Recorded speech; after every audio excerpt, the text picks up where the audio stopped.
pretty girl and watch that old boy go.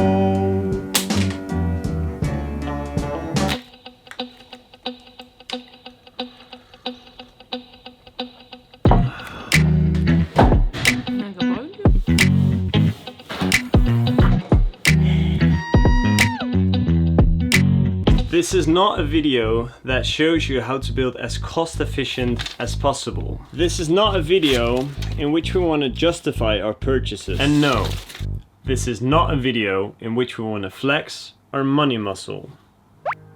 We know we are privileged. Privileged in the countries we both grew up in, privileged in the work that we have, and mostly privileged in the fact that we can undertake such a costly and risky project without severe consequences.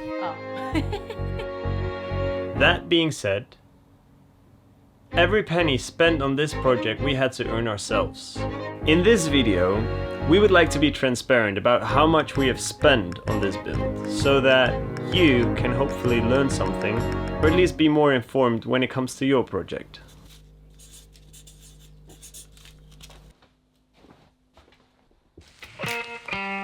I bought my former van Charlie, an Iveco Daily from 2005, for 7 grand. I've spent around the same for converting it, resulting in around 14,000 euros for the entire build. I never built it with the intention of selling it later for a higher price, but the world got hit by an epidemic, people weren't allowed anymore to go on holidays abroad, and all of a sudden camper vans became the next biggest thing. My camper van sold for 16,000 euros. Meanwhile, Nicole bought her van for 8 grand, in Germany that is.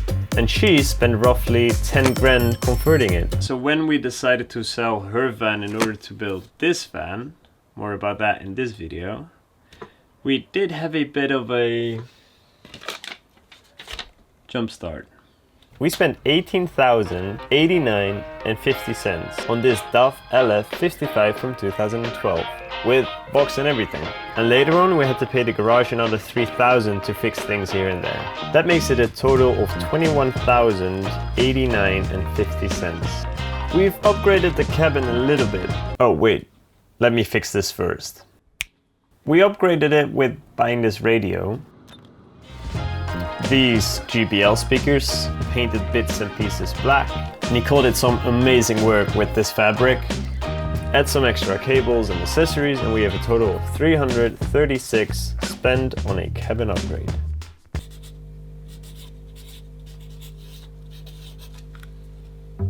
This one was tough. We started with looking into the traditional plasticky windows that all campers have. We found out soon that they didn't come in the specific sizes we wanted. Soon we turned our eyes to glass windows, which they use in normal house builds. We couldn't really find others who had done this already, so it was a bit of a gamble, especially with these sliding doors. Everybody told us it would break in the first ride due to torsion forces, but none of these critics had actually built a patio in the back of their trucks themselves. So we took the gamble anyway, and took the precaution by sticking foil to the outside, so when it does decide to break on us, we won't harm others. Oh, and if you haven't noticed yet, it didn't break. We couldn't find a good alternative to these roof windows, so we went with the way too expensive Dometic Heki 2. Add this customized glass door to your calculation, and we have a total of 4,692.19 spent on windows and the door.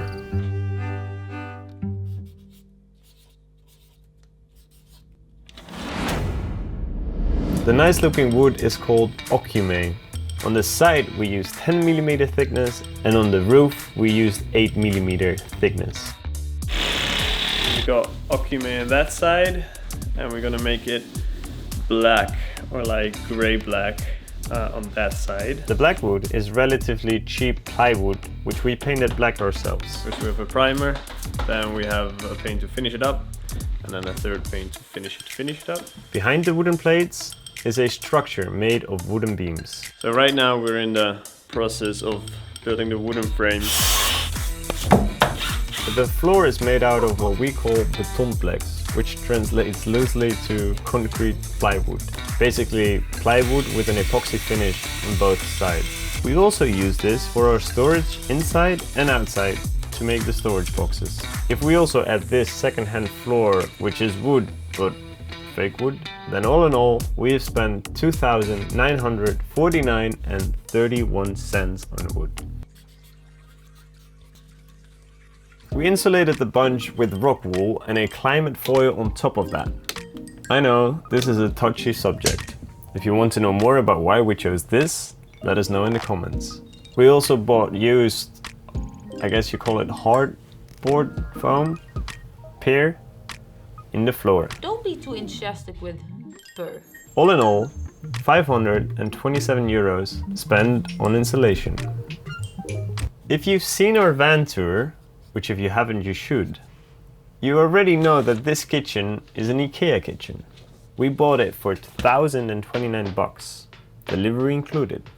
We added these secondhand, we added a dishwasher secondhand, a 24-volt compressor fridge secondhand, and the exact same fan, which is called Max Van, which we also built in our former van Casper. Together with these knife holders, and these chairs, and this table, which was free, we've spent a total of 2,172 on the kitchen area. That's a bet, right? That's a deal, right? That's a deal, right? That's a bet, right? That's a deal, right? That's a deal, right? Okay, there we go. The expensive but very convenient room. The Nivea 2.0 runs for 1,000 euros. New, that is. We bought it secondhand, but unused for 350 euros. The Cinderella Travel Incineration Toilet cost a whopping 4,000 grand, but we bought it for 1,094 bucks, secondhand. This washing machine cost 745 euros, which we also paid for it. And last but not least, this lovely ventilator, which runs on 12 volt and reacts to light and moisture, has cost us 160 euros. Add the Duma wall, that's what these tiles are called, and the mixer tap, and that results in 2,817 bucks. For the keen viewers among us, I didn't notice the shower tray nor all the material that go into making it waterproof. Nicole's dad gave us that as a gift. And Vitaly, if you're watching this, again, dankeschön. We really appreciate it. Little side note, he also did these joints, which are way too professional for our skill level. We only really have 3 items in the living room. The couch, a table, and the Cubic Mini Grizzly. The couch we bought secondhand for 330 bucks. The table we bought also secondhand for a couple bucks, but it's not yet finished really.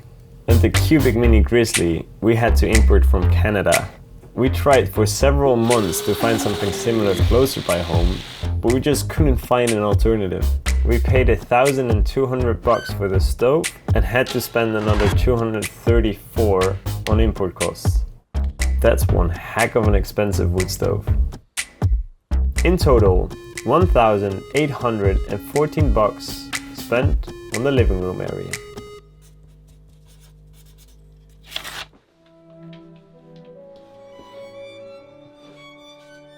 Well, not much here really. We've spent 153 on this system from a brand called Froli. It actually provides ventilation for under the mattress and it gives a nice bounce. And the mattress, well, that's years ago and I can't remember what I paid. We chopped it to the right size for this bed. If you add these heavy-duty rails, that functions as a stair. Now you know how we enter our bed. Then in total on the bedroom we have spent 216 euros. Because we already had the mattress. But if we dive under the bedroom... Whoa. This video is already taking way too long. But pretty cool, you're still hanging in here. In the next video we're gonna dive into the costs of having an off-grid system. But for now, let's finish it here, shall we?